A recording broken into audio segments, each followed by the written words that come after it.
इस वक्त पूरी दुनिया की नजर इजराइल पर टिकी हुई है। ईरान के साथ इजराइल क्या करने वाला है, यह सोचकर ही सबकी धड़कनें बढ़ी हुई, क्योंकि इजराइल वो देश है जो बदला तो लेता ही है, लेकिन ऐसा बदला लेता है कि उसके दुश्मन कभी उसे भूल नहीं पाते। इस वक्त इजराइल के सामने जो दुश्मन है वो दुश्मन है ईरान, और दोनों का मामला कुछ इस तरह का है कि ईरान कह रहा है कि वो झुकेगा नहीं, इजराइल कह रहा है कि वो रुकेगा नहीं। ईरान ने एक के बाद एक 180 मिसाइल इजराइल पर दाग दिए, इजराइल को हिलाने की पूरी कोशिश की। आप तस्वीरें देखिए किस तरह से तेल अवीव में धमाकों की गूंज और धमाकों की रोशनी जो है पूरी रात दिखाई नजर आई है। लेकिन इस अटैक के बाद से पूरी दुनिया में दहशत मची हुई, क्योंकि अब जब इजराइल पलटवार करेगा तो ईरान का क्या होगा, बदले में फिर ईरान क्या करेगा, यह सोचकर पूरी दुनिया में डर का माहौल। क्योंकि अगर ऐसा होगा तो फिर यह सिर्फ दो देशों के बीच का युद्ध बनकर नहीं रह पाएगा। इसमें अमेरिका भी कूद चुका है। अमेरिका ईरान का पुराना दुश्मन है। अमेरिका के पास इतनी ताकत है कि वो ईरान को घेर कर उसकी बड़ी तबाही कर सकता है। अमेरिका भी तैयार है और इजराइल भी तैयार है, इसलिए आने वाले कुछ दिन बहुत ही विस्फोटक होने वाले हैं। लेकिन ईरान और इजराइल की जंग कहां जाकर रुकेगी, इस जंग में कौन कौन से देश कूदेंगे, यह सब इस बात पर निर्भर करेगा कि इजराइल का अगला कदम क्या होगा। क्योंकि ईरान ने तो मिसाइल दाग कर बता दिया कि वो पीछे हटने वाला नहीं है। अब सब यही पूछ रहे हैं कि इजराइल कैसे ईरान को जवाब देगा, कैसे इस हमले का बदला लेगा। आप तस्वीरें देखिए, सिर्फ और सिर्फ धमाकों की गूंज, धमाकों की तस्वीरें, बस यही देखने को मिल रही है। एक बार फुल फ्रेम पे दिखाइए ये तस्वीरें।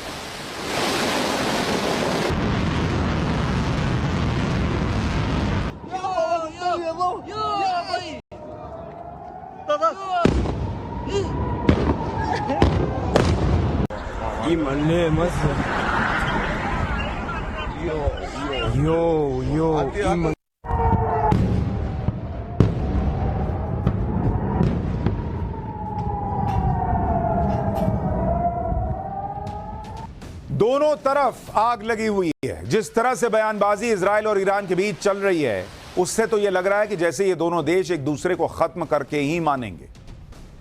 इजराइल ने कह दिया है कि ईरान ने बड़ी गलती कर दी उस पर हमला करके, और उसकी कीमत उसे चुकानी होगी। ईरान अलग फायर मोड में है। वो कह रहा है कि अगर इजराइल ने पलटवार करने की कोशिश की तो इससे बड़ा हमला करेंगे।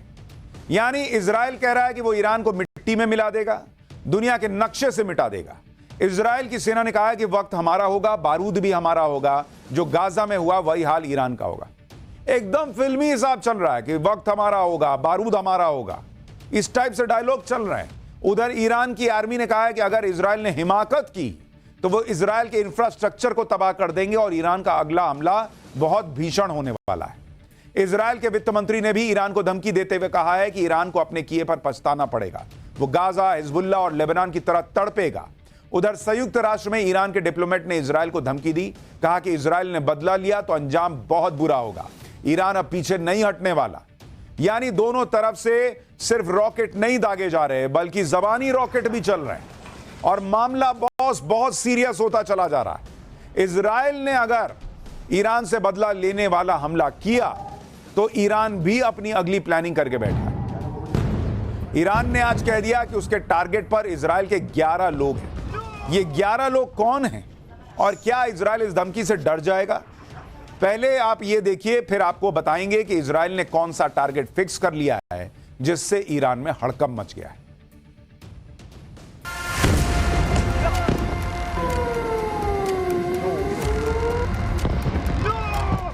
अगर ईरान जैसा हमला इजराइल ने भी कर दिया तब तो समझिए गजब ही हो जाएगा, क्योंकि ईरान फिर नए हमले की तैयारी करके बैठा है। उसकी अलग हिट लिस्ट तैयार है, और हिट लिस्ट पर नंबर 1 पर हैं बेंजामिन नेतन्याहू, इजराइल के प्रधानमंत्री।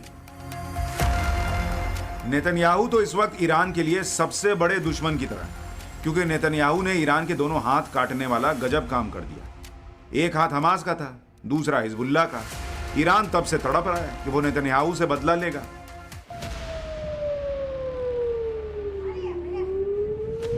इसलिए ईरान ने इजराइल पर सैकड़ों मिसाइल एक रात में बरसाए। इजराइल पर सबसे बड़ा हमला करके यह भी कह दिया कि अगर इजराइल ने काउंटर अटैक करने के बारे में सोचा तो वो एक एक करके इजराइल के बड़े नेताओं को निपटा देगा। ईरान ने जो हिट लिस्ट जारी की है उसमें इजराइल के पीएम नेतन्याहू के बाद दूसरा नाम इजराइल के रक्षा मंत्री योव गैलेंट का है, जिनके नेतृत्व में इजराइल की सेना ने दुश्मनों के छक्के छुड़ा रखे। इसके बाद तीसरा नाम इजराइल की सेना के प्रमुख लेफ्टिनेंट जनरल हेरजी हालेवी का है। इसके अलावा इजराइल की एयरफोर्स, नेवी, ग्राउंड फोर्स के चीफ सबका नाम लिस्ट में डाल दिया है ईरान ने। ईरान के निशाने पर इजरायली सेना का वो कमांडिंग ऑफिसर भी है जो लेबनान में इजराइल की सेना लेकर घुसा था और तोड़फोड़ मचा दी। ईरान के टारगेट पर इजराइल के सेंट्रल कमांड के कमांडिंग ऑफिसर भी हैं, यहूदा फॉक्स। ईरान को सबसे ज्यादा दर्द देने वाली इजराइल की मिलिट्री इंटेलिजेंस के प्रमुख अहारोन हलीवा को भी ईरान खत्म करना चाहता है। इसके अलावा इस हिट लिस्ट में इजराइल की सेना के दक्षिणी कमांड के प्रमुख एलिएजर टोलेडानो भी। यानी ईरान पूरी हिट लिस्ट बनाकर बैठा है। लेकिन अगर ईरान हिट लिस्ट बनाकर बैठा है तो इजराइल की हिट लिस्ट नहीं बनाएगा, उसकी अपनी हिट लिस्ट तैयार है। इजराइल की हिट लिस्ट में वो नाम है जिसे सुनकर ईरान में हड़कंप मच जाएगा, क्योंकि इजराइल ने जो टारगेट सेट किया है उसमें तो सीधे टारगेट पर ईरान के सुप्रीम लीडर अयतुल्ला अली खमेनी का नाम है। अयतुल्ला अली खमेनी के इशारे पर ही ईरान में सब कुछ होता है। इजराइल पर हमला भी अयतुल्ला खमेनी के आदेश पर ईरान ने किया। जब से नसरल्ला मारा गया तब से ईरान ने एहतियातन खमेनी की सेफ लोकेशन पर उन्हें शिफ्ट कर दिया है। इजराइल की आर्मी के एक सीनियर अधिकारी का दावा है कि ईरान के सुप्रीम लीडर खमेनी ही उनका अगला निशाना है। और इजराइल में यह बात भी हो रही है कि ईरान ने जो किया है उसमें अब खमेनी का खात्मा ही इजराइल का टारगेट होना भी चाहिए। यानी जैसे नसरल्ला मारा गया, अब अगला टारगेट इजराइल के लिए खमेनी है।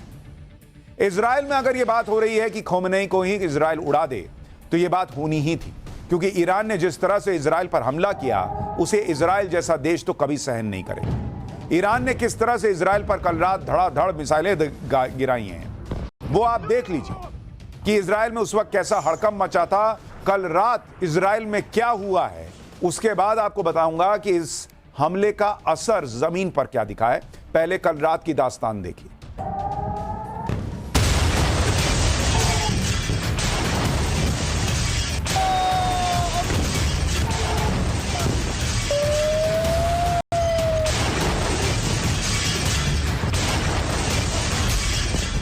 इन तस्वीरों ने पूरी दुनिया में हड़कंप मचा दिया। ईरान ने वो कर दिया जो किसी ने सोचा भी नहीं था। अचानक पूरे इजराइल में ईरान की मिसाइलें गिरने लगी।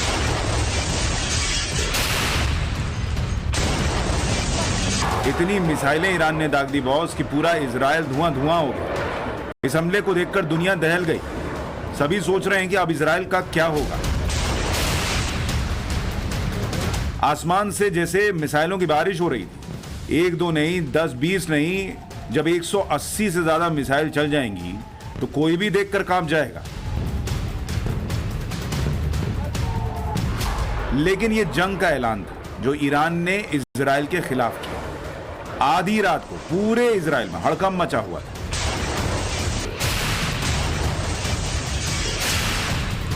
इजराइल में लगातार सायरन बज रहे थे और सायरन की आवाज के साथ ही मिसाइल के धमाकों की गूंज सुनाई दे रही थी।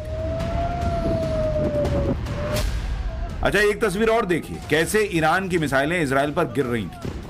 सोचिए हमले के समय लोगों की क्या हालत हुई होगी वहां पर। ईरान के हमले के समय कई लोगों ने वीडियो भी बनाए। इन वीडियो में इजराइल की स्काईलाइन दिख रही है, आसमान से गिरती हुई मिसाइलें दिख रही हैं। ईरान ने जो मिसाइल फायर किए वो स्टार्ट से लेकर टारगेट पर हिट होने तक साफ साफ नजर आ रहे थे। इन वीडियोस में ईरान की मिसाइलें जेरूसलम के ऊपर से जाती हुई साफ दिख रही थी। इसमें वो वेस्टर्न वॉल भी दिख रही है जिसे यहूदी और ईसाई बहुत पवित्र मानते हैं। इजराइल ने इसी पर कहा कि ईरान धार्मिक स्थलों और प्रतीकों को निशाना बना रहा है। ईरान के मिसाइल अटैक का असर पूरे इजराइल पर दिखा। इससे कैजुअलिटी भले ही ना हुई हो, लेकिन नुकसान तो हुआ ही। अब आप तस्वीर देखिए, एक आदमी कार से जा रहा है, गाड़ी का कैमरा ऑन है, तभी आसमान से एक मिसाइल कार के आगे एक इमारत पर गिरती है और भाई साहब जबरदस्त धमाका होता है। ईरान का यह हमला इतना खतरनाक था कि इजराइल में कुछ लोग हमले के वक्त के हालात की तुलना नर्क जैसे हालात से कर रहे हैं। अगर इजराइल के लोग ईरान के इस भयानक हमले से पहले सेफ्टी बंकरों में नहीं गए होते ना, तो भाई बहुत बड़ी तबाही मच जाती। इजराइल पर यह ईरान का सबसे बड़ा अटैक था, लेकिन इजराइल की भी हिम्मत देखिए, उनकी प्लानिंग देखिए कि इतने बड़े अटैक के बाद भी कोई बड़ा नुकसान हुआ नहीं वहां पर, क्योंकि इजराइल में iron dome missile defence system है जो मिसाइलों और रॉकेट को टारगेट पर गिरने से पहले हवा में ही तबाह कर देता है। आयरन डोम की वजह से ही ईरान की कई मिसाइलें हवा में तबाह होकर मलबे की शक्ल में नीचे गिरी।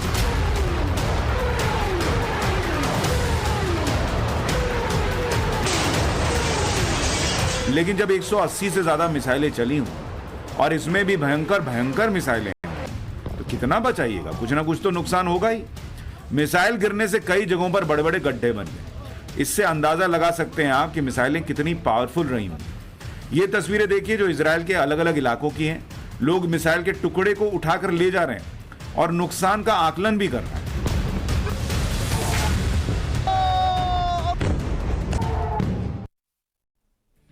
यानी पूरी रात मिसाइल बाजी चली है, लेकिन मिसाइल दागने का मकसद सिर्फ गड्ढे करना नहीं होता। मिसाइल दागने का मतलब यह भी होता है कि सामने वाले को कितना नुकसान हो, और गड्ढा होना खाली नुकसान नहीं होता।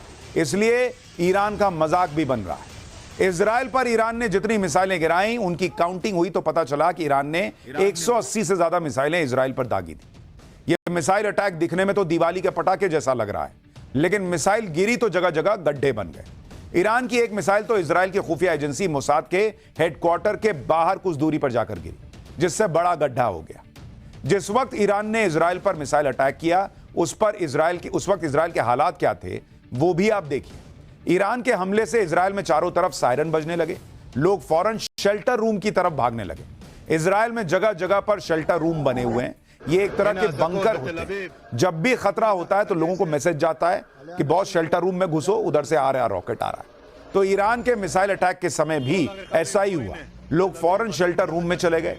थोड़ी देर के लिए अफरा तफरी का माहौल बन गया, लेकिन मिसाइल अटैक के बाद लोग शेल्टर रूम से बाहर आ गए। इजराइल की इसी तैयारी ने कोई बड़ा नुकसान होने ही नहीं दिया। यानी ईरान ने 180 मिसाइल तो दाग दी, लेकिन जो बड़ा नुकसान हो सकता था वो कुछ नहीं हुआ।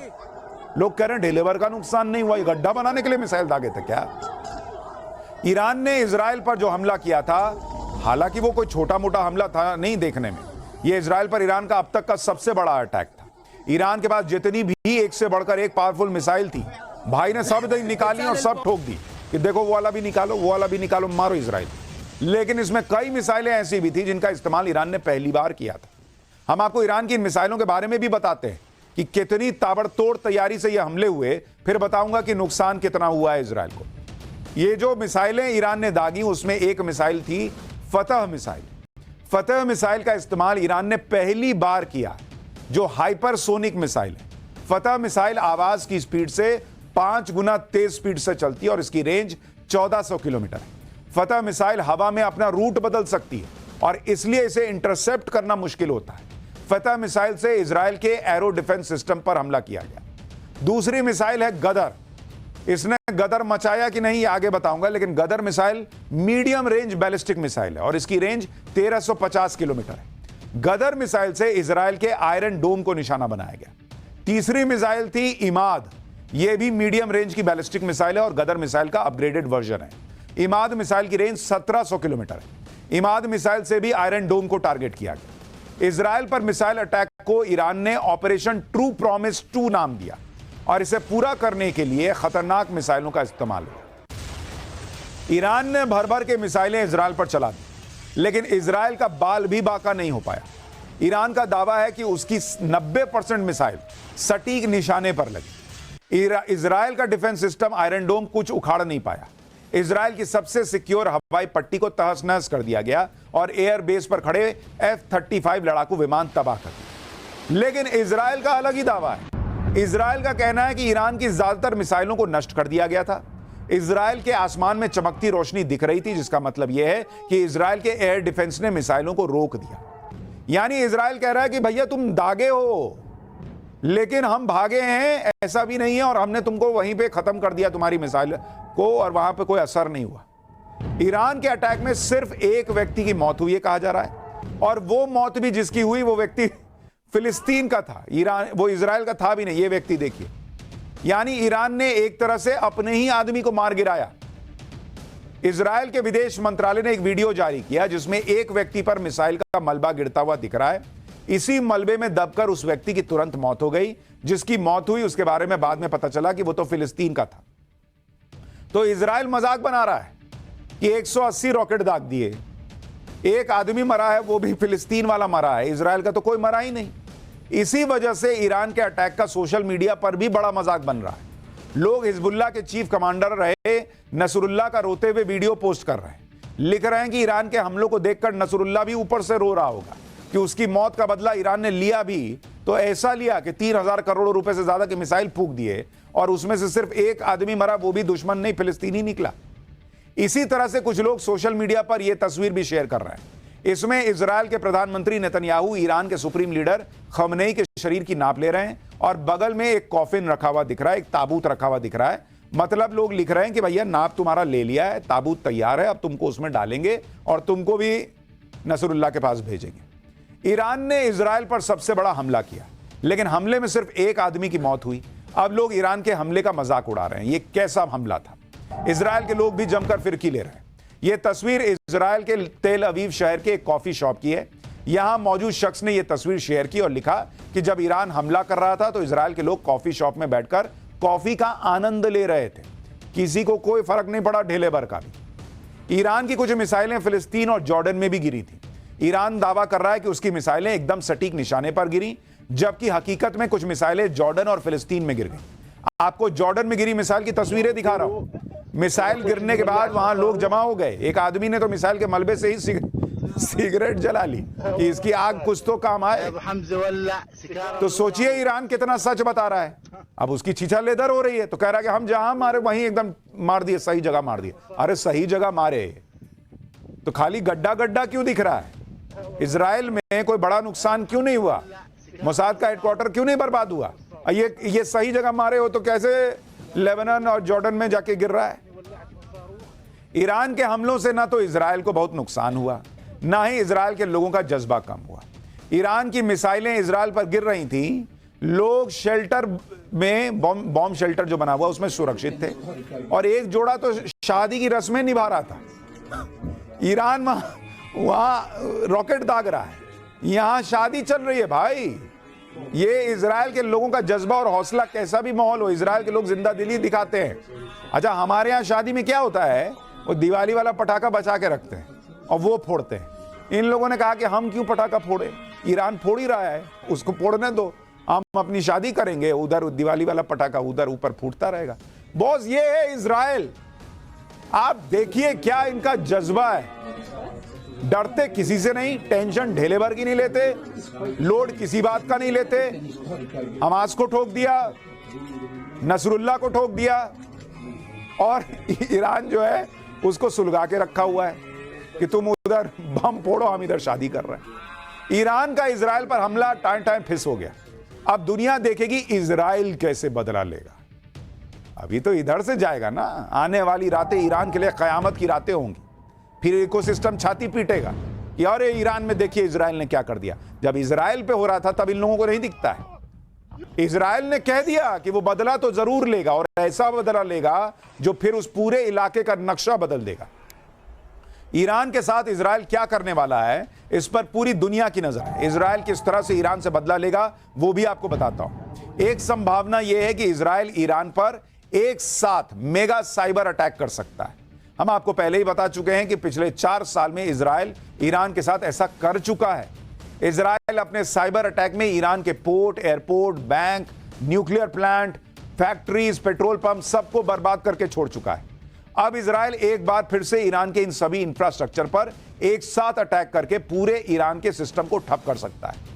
और जब तक ईरान साइबर अटैक से उभरेगा, उसी दौरान इजराइल मिसाइल अटैक करके बारूद का जवाब बारूद से दे देगा। इजराइल ने हिजबुल्लाह के साथ भी यही किया था। इजराइल ईरान को वहां भी चोट पहुंचा सकता है जहां उसे सबसे ज्यादा दर्द होगा, और यह ऐसी चोट होगी जिससे ईरान को उभरने में सबसे ज्यादा टाइम भी लगेगा। ईरान की ताकत ऑयल और गैस है और यह माना जा रहा है कि इजराइल का जो अटैक होगा वो ईरान के तेल और गैस फैसिलिटीज पर हो सकता है। ईरान के पास 300 से ज्यादा तेल और गैस के रिजर्व्स हैं।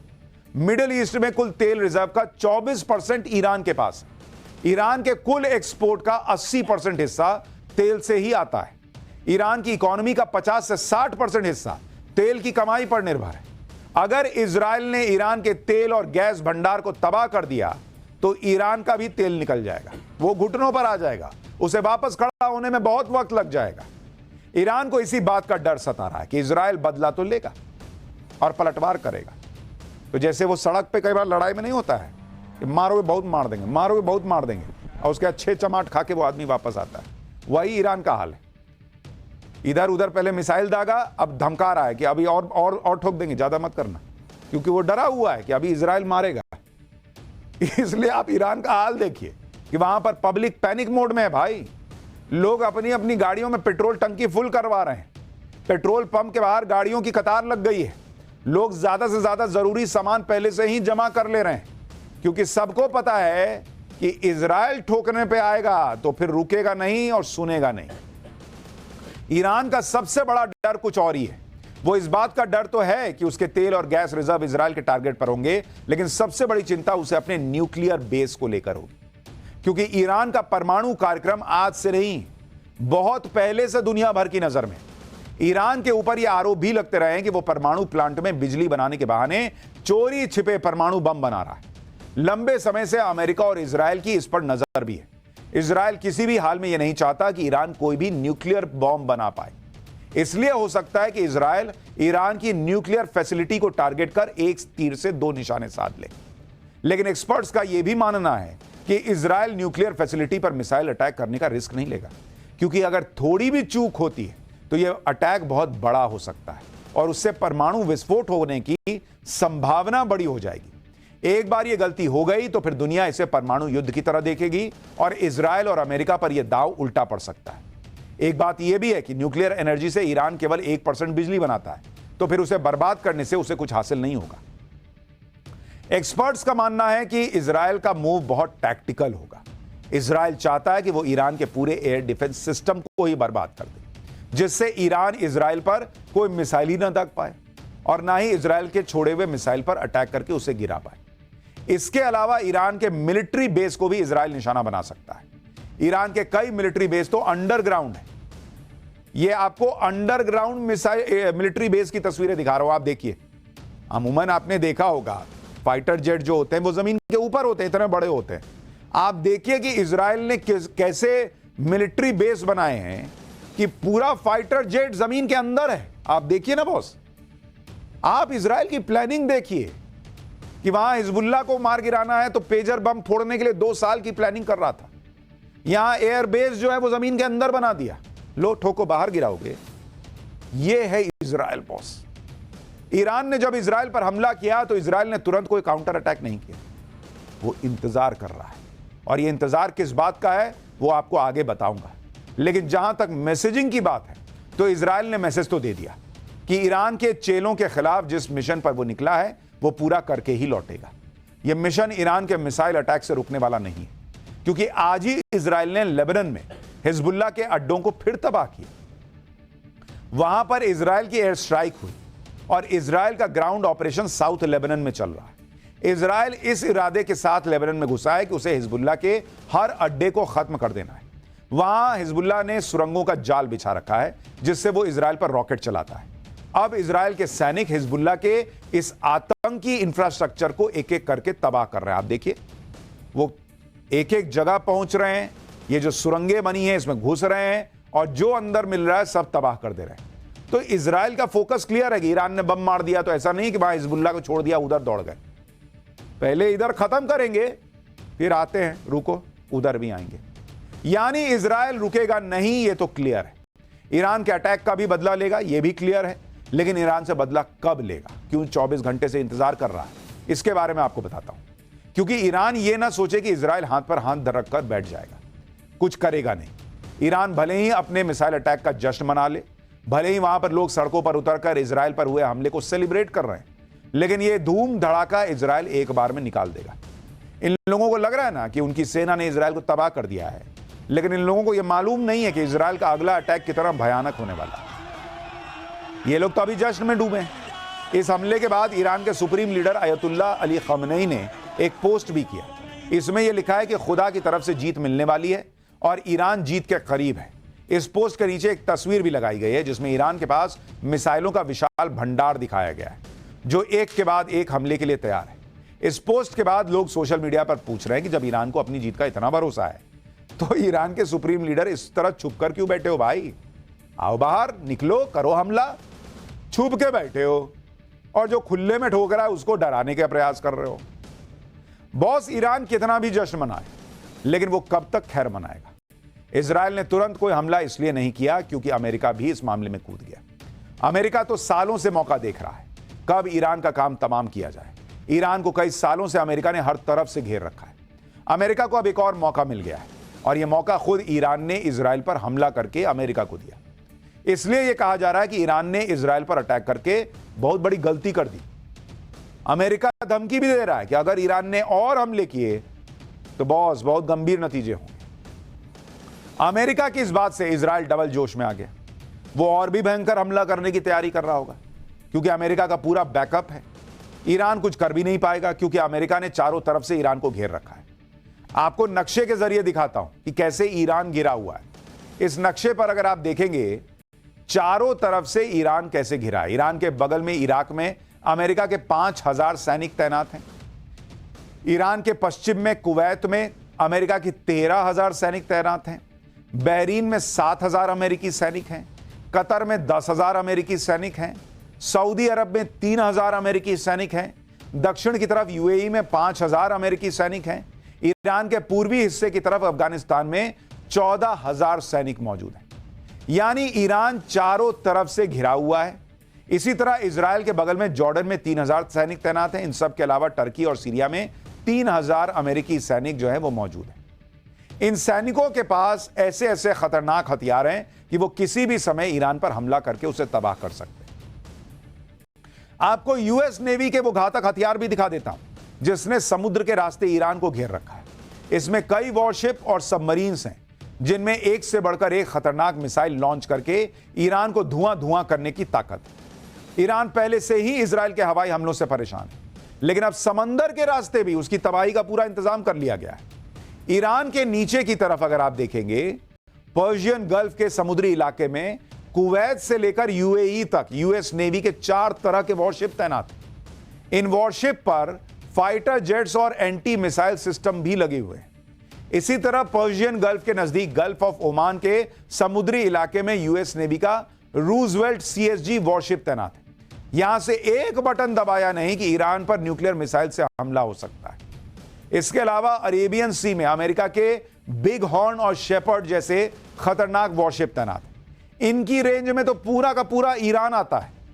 सऊदी अरब के पश्चिम इलाके के रेड सी में यूएस नेवी की जॉर्जिया सबमरीन तैनात कर दी गई है। इससे लंबी दूरी की मिसाइल से हमला किया जा सकता है। इसके अलावा इजराइल के समुद्री इलाके मेडिटेरेनियन सी में भी यूएस नेवी के वॉरशिप तैनात हैं। इन सभी समुद्री इलाकों से हमला करके ईरान को तबाह किया जा सकता है। यानी ईरान जमीन से तो घिरा हुआ है ही, समुद्री रास्ते से भी उसको ठोकने का पूरा इंतजाम अमेरिका के पास है। और अमेरिका दोस्त किसका? इजराइल का।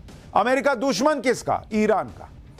आज की तारीख में ईरान की हालत यह है कि उसे इजराइल और अमेरिका किसी भी समय मसल सकते हैं क्योंकि इजराइल के पास ईरान के बारे में ऐसी ऐसी खुफिया जानकारी हैं जिनका इस्तेमाल करके इजराइल ईरान को तबाह कर सकता है। हैरानी तो आपको इस बात से होगी कि यह सारा खुलासा खुद ईरान के एक पूर्व राष्ट्रपति ने किया है। आजकल ईरान के पूर्व राष्ट्रपति महमूद अहमदी नेजाद का एक इंटरव्यू वायरल हो रहा है। यह इंटरव्यू 2021 में उन्होंने दिया था। इसमें खुलासा उन्होंने किया था कि ईरान ने कई साल पहले मोसाद के एजेंट्स के खिलाफ, मोसाद जो इजराइल की खुफिया एजेंसी है, उसके एजेंट्स के खिलाफ एक यूनिट बनाई थी ईरान ने। लेकिन इस यूनिट का चीफ जिसे बनाया गया था वो खुद एक मोसाद एजेंट निकला। मतलब मोसाद को खत्म करने के लिए यूनिट बनाई ईरान ने और उसका हेड ही मोसाद का एजेंट निकला। इस टीम में यूनिट चीफ के अलावा मोसाद के 20 एजेंट उसके साथ काम कर रहे थे। इन मोसाद के एजेंट्स ने ईरान के अंदर कई बड़े खुफिया ऑपरेशन चलाए। इसमें सबसे बड़ा ऑपरेशन न्यूक्लियर प्रोग्राम को लेकर था, जिसमें मोसाद एजेंट्स ने 2018 में ईरान के न्यूक्लियर प्रोग्राम के सीक्रेट डॉक्यूमेंट्स चुरा लिए थे। इसके अलावा ईरान के कई परमाणु वैज्ञानिकों की हत्या भी की थी। सबसे हैरानी की बात यह है कि जब तक यह बात ईरान को पता चली कि जिस मोसाद को ठोकने के लिए टीम बनाई है वो तो खुद मोसाद के एजेंट से भरी हुई है, उससे ठीक पहले सारे एजेंट्स ईरान से भाग गए। अब ये लोग इजराइल में रहते हैं। यह है इजराइल की ताकत। यही वजह है कि अब तक ईरान का न्यूक्लियर प्रोग्राम सफल नहीं हो पाया है। सबसे ज्यादा हैरानी तो इस बात से होगी कि मोसाद के ये एजेंट्स अपने साथ ईरान के 1 लाख से ज्यादा सीक्रेट डॉक्यूमेंट्स लेकर गायब हुए। ये डॉक्यूमेंट्स ईरान की राजधानी तेहरान के खुफिया वेयरहाउस में एक तिजोरी में छुपाए गए थे, लेकिन मोसाद के लोग इस तिजोरी को तोड़कर सारे डॉक्यूमेंट्स लेकर चले गए। यह है बॉस इजराइल। घर में घुस के आप ही की जासूसी कर ले रहा है और आप ही को नहीं पता। ईरान के पूर्व राष्ट्रपति इस बात का शक जता चुके हैं कि मोसाद के पास इस समय ईरान के बारे में सारी जानकारी है। इसलिए पिछले कई सालों में मोसाद ने साइबर अटैक से ईरान के बैंकिंग और ट्रांसपोर्ट सिस्टम को तबाह किया है। यानी यह बात तो पक्की है कि इजराइल के सामने ईरान ज्यादा देर तक टिक नहीं पाएगा। लेकिन यह लड़ाई अब किस हद तक जा सकती है? ये दोनों देश एक दूसरे को पूरी तरह खत्म कर देना चाहते हैं क्या? आमतौर पर इस तरह की लड़ाई या दुश्मनी उन देशों के बीच होती है जो आपस में पड़ोसी होते हैं, लेकिन इजराइल और ईरान एक दूसरे के पड़ोसी भी नहीं। इन दोनों देशों के बीच कई और देश मौजूद हैं। आप देखिए ना, कहां ईरान और कहां इजराइल। इजराइल और ईरान के बीच जॉर्डन है, इराक है। दूसरी सबसे बड़ी बात यह है कि ईरान की तुलना में इजराइल बहुत छोटा सा देश है। इसके बाद भी इजराइल ने ईरान को पानी पिला रखा है, और ईरान को क्या, सबको पानी पिला रखा है। दरअसल इन दोनों देशों के बीच विचारों की लड़ाई। इजराइल का मानना है कि ईरान यहूदियों के खिलाफ है, इसलिए हमास, हूती और हिजबुल्लाह जैसे आतंकवादियों को सपोर्ट करता है, जबकि ईरान का मानना है कि इजराइल इस्लामिक देशों का दुश्मन है। आप ये भी सुनकर हैरान रह जाएंगे कि ये दोनों देश एक जमाने में एक दूसरे के दोस्त थे, लेकिन अब ईरान की कट्टर सोच की वजह से दुश्मनी बढ़ती चली गई। इजराइल और ईरान युद्ध के बीच भारत की स्थिति क्या होगी यह आगे बताऊंगा, लेकिन उससे पहले एक बड़ी खबर आ रही है, वो आपको बता देता हूं। इटली की प्रधानमंत्री जॉर्जिया मेलोनी ने G7 की बैठक बुला ली है। मेलोनी ने G7 देशों की इमरजेंसी बैठक बुलाई है। युद्ध का असर पूरी दुनिया पर पड़ता है, यह मेलोनी ने कहा है, और इजराइल पर ईरान का हमला चिंताजनक है। G7 में अमेरिका आता है, ब्रिटेन आता है, फ्रांस है, जर्मनी है, इटली है। ये सारे देश अब ये बैठक करने जा रहे हैं, और इसमें पूरी संभावना है कि अगर ये सारे देश इजराइल के साथ खड़े हो गए तो ईरान की मुश्किल और बढ़ जाएगी। ईरान और इजराइल के युद्ध में दुनिया के अलग अलग देशों ने अपनी अपनी साइड तो चुन ली है। अमेरिका और पश्चिमी देश खुलकर इजराइल के साथ खड़े हैं। दूसरी तरफ रूस ईरान के साथ खड़ा दिख रहा है। ईरान ने इजराइल पर ऐसे वक्त में हमला किया जब इसी हफ्ते रूस के प्रधानमंत्री ईरान के दौरे पर थे। लेकिन इस युद्ध में भारत फंसा हुआ है, क्योंकि भारत किसी की साइड नहीं है। भारत के इजराइल से भी अच्छे संबंध हैं, और ईरान भी भारत का पुराना दोस्त है। इसी वजह से प्रधानमंत्री नरेंद्र मोदी के सामने नया कूटनीतिक चैलेंज आ गया है, और यह चैलेंज वैसा ही है जैसे यूक्रेन वॉर को लेकर है। क्योंकि अगर आप देखेंगे, यूक्रेन वॉर जो हुआ उसमें भी रूस और अमेरिका आमने सामने। भारत के दोनों देशों से अच्छे संबंध हैं। पिछले 2 साल से भारत किसी तरह दोनों देशों के बीच बैलेंस बना के चल रहा है। जो लोग कूटनीति को समझते हैं वो ये अच्छी तरह जानते हैं कि दो सुपर पावर से एक साथ डील करना और अपने हित भी साध लेना आसान बात नहीं है। ये तो नरेंद्र मोदी हैं जो बैलेंस बनाए हुए हैं, और उनकी ये डिप्लोमेसी देखकर भारत के दुश्मन देश चीन और पाकिस्तान तक हैरान है। अगर ईरान और इजराइल का युद्ध और भड़का तो नरेंद्र मोदी को फिर ऐसे ही बैलेंस वाली कूटनीति इजराइल और ईरान के युद्ध में भी अपनानी पड़ सकती है। और इजराइल ईरान के युद्ध में तो यह काम और भी मुश्किल होगा, क्योंकि इजराइल और ईरान के बीच बरसों पुरानी दुश्मनी है। दोनों देशों के बीच विचारधारा की लड़ाई है। दोनों देश एक दूसरे के खात्मे पर तुले।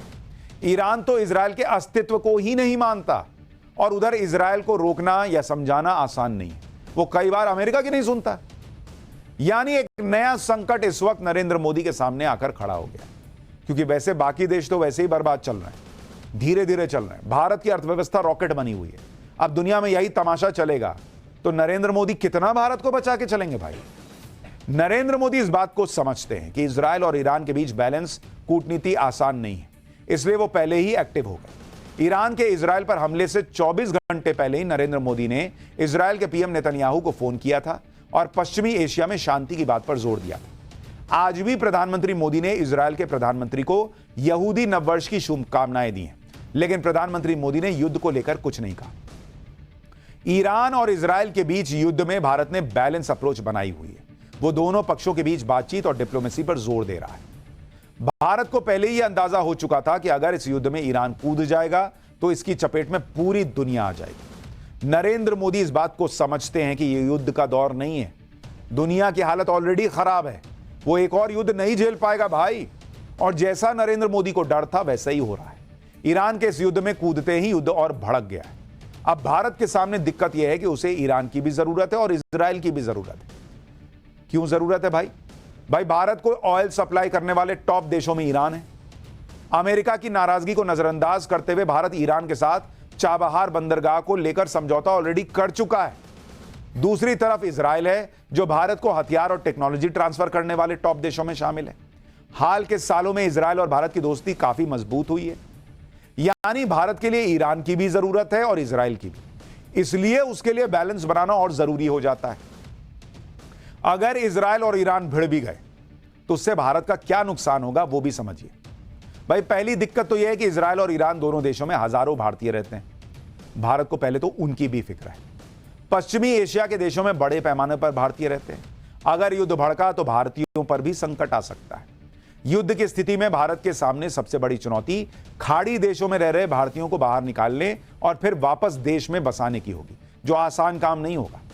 दूसरी दिक्कत यह है कि इस युद्ध का असर सिर्फ ईरान तक नहीं रहेगा, बल्कि अफगानिस्तान, इराक, सऊदी अरब, कतर और यूएई तक पहुंच सकता है। ये वो देश हैं जो भारत को बड़े पैमाने पर तेल जो है वो सप्लाई करते हैं। हमलों की स्थिति में तेल की सप्लाई कम होगी, डिमांड ज्यादा होने से तेल के दाम बढ़ेंगे और भारत पर इसका सीधा असर होगा। तीसरी दिक्कत यह है कि खाड़ी देशों में रहने वाले भारतीय लाखों डॉलर की रकम भारत भेजते हैं। अगर इजराइल और ईरान यहीं नहीं रुके तो इसका सीधा असर विदेशी मुद्रा भंडार पर भी पड़ेगा। यानी भारत 3 में ना 13 में, लेकिन मुसीबत भारत पर भी आकर खड़ी होगी। अगर यह युद्ध शुरू होता है तो पूरी दुनिया को इसकी कीमत चुकानी पड़ेगी, क्योंकि ईरान के पास दुनिया का तीसरा सबसे बड़ा ऑयल रिजर्व है और दुनिया की गैस सप्लाई में 10% हिस्सा ईरान का है। इसी वजह से सिर्फ कल रात हुए अटैक के बाद कच्चे तेल के दाम ऑलरेडी आज 3% बढ़ चुके हैं। कुछ घंटे के अंदर ही कच्चे तेल के दाम में $2 या $2.25 यानी करीब करीब 190 रुपए प्रति बैरल की बढ़ोतरी हो गई। अभी कच्चे तेल के दाम करीब $75.8 प्रति बैरल है। यूक्रेन रूस युद्ध की शुरुआत में कच्चे तेल की कीमत $120 प्रति बैरल तक पहुंच गई थी। अनुमान है कि अगर ईरान और इजराइल और अमेरिका में युद्ध हुआ तो कच्चे तेल के दाम रूस यूक्रेन युद्ध के रिकॉर्ड स्तर से भी आगे जा सकते हैं। अकेले रूस यूक्रेन युद्ध की वजह से दुनिया में 7 करोड़ से ज्यादा लोग गरीबी रेखा से नीचे चले गए और उनके खाने पीने का संकट खड़ा हो गया था। अब यह नया तमाशा सामने खड़ा है। ईरान और इजराइल की जंग से दुनिया में टेंशन बढ़ रही है, क्योंकि अगर यह लड़ाई लंबी चली तो उसका असर मार्केट पे भी पड़ेगा। युद्ध लंबा चलने की आशंका से ही अमेरिकी शेयर मार्केट में गिरावट दिखाई दे रही है। अमेरिका में एप्पल, एनवीडिया और माइक्रोसॉफ्ट जैसी बड़ी कंपनियों के शेयर्स में गिरावट दिख गई। अमेरिकी शेयर मार्केट में 1.5% से ज्यादा की गिरावट हुई है। वहीं जापान का शेयर मार्केट 2% गिर गया है। ग्लोबल शेयर मार्केट पर इसका नेगेटिव असर पड़ेगा। युद्ध लंबा चलने से निवेशक सोना, चांदी, जमीन या दूसरी चीजों में पैसा लगाएंगे, जिसका असर शेयर मार्केट पर पड़ सकता है। ईरान और इजराइल बड़े युद्ध की कगार पर खड़े हैं। दोनों देशों के डिप्लोमेट्स ये भी मान रहे हैं कि भारत के दोनों देशों से अच्छे संबंध हैं, इसलिए वो शांति स्थापित करने में मदद कर सकता है। मतलब जिसको देखिए वो लड़े भिड़े बैठा है और सब उम्मीद करते हैं कि मोदी जी आएंगे समझा देंगे। अरे कैसे भाई, तुम अपना देखो ना पहले। भारत से ये उम्मीदें इसलिए ज्यादा हैं क्योंकि रूस यूक्रेन युद्ध में हर कोई भारत की मजबूत भूमिका को देख चुका है। नरेंद्र मोदी जब कहते हैं कि युद्ध का वक्त नहीं है तो दुनिया उसे सुनती है और उस पर विचार करती है। इसलिए लोगों को लग रहा है कि शायद इसमें भी भारत कुछ करेगा, लेकिन सुनने वाला अभी कोई दिख रहा है? अभी तो सिर्फ धमाकों की गूंज सुनाई दे रही। इस पर अपडेट आपको देता रहूंगा। फिलहाल पाठशाला में अगला चैप्टर। यूपी में आदमखोर भेड़ियों के बाद अब आदमखोर तेंदुए के आतंक ने कहां कोहराम मचा दिया है। 7 लोगों का शिकार करने वाला वो आदमखोर तेंदुआ जिसके लिए 12 शूटर्स लगाने पड़े हैं, अब उसका चैप्टर।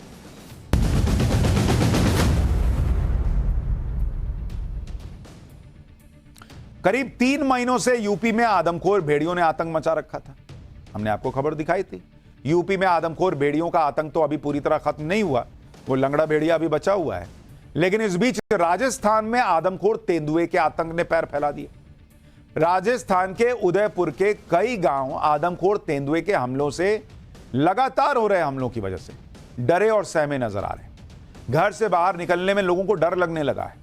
अब तक इस आदमखोर तेंदुए के हमलों में सिर्फ 2 हफ्ते के अंदर 7 लोगों की जान जा चुकी है।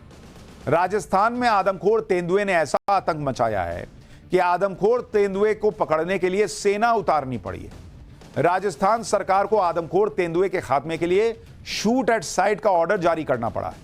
आदमखोर तेंदुए को मारने के लिए 12 शूटर तैनात करने पड़े। आप सोचिए तेंदुए ने कितना आतंक मचा रखा है राजस्थान के उदयपुर में। सेना के जवान और शार्प शूटर्स ने मिलकर किस तरह आदमखोर तेंदुए की तलाश के लिए बड़ा ऑपरेशन शुरू किया है, उसकी एक झलक देखिए। फिर आपको उदयपुर में आदमखोर तेंदुए के आतंक की एक एक डिटेल बताऊंगा।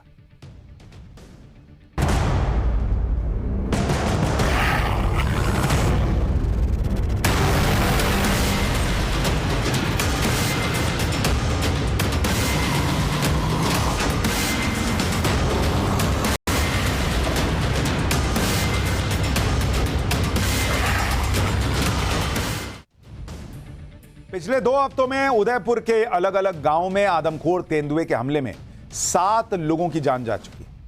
हैरानी की बात यह है कि पिछले दिनों इलाके में से 4 तेंदुए पकड़े जा चुके हैं, लेकिन अब तक यह पता नहीं चल पा रहा कि हमला एक ही तेंदुए ने किया या अलग अलग तेंदुए इसमें शामिल।